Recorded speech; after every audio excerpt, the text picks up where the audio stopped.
malih kepikiran jamaah teng Purworejo. Jadi ket mulai mangkat teng Purworejo niku wis rada lara kepikiran bener. Dane yo teng Purworejo jenengan ngertos nggih. Kula ngaji mriku niku jamaah ngadeg. Ket jam 8 sampai jam 10. Jam 12. Ket magrib malah dia.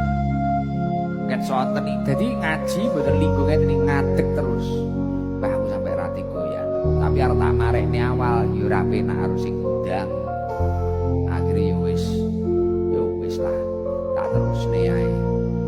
Waduh tibakno Purworejo iki. Enek sing omahe Purworejo. Waduh. Nggih, jauh banget lho, Mbak.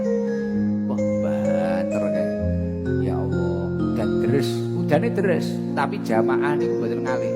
Nek tiyang 2000 ya punjul ya. Ya 3000 punjul paling. Niku ngadeg jejeg enom tuwek niku ya Allah, masyaallah kaya kuwi. Muga-muga sehat kabeh.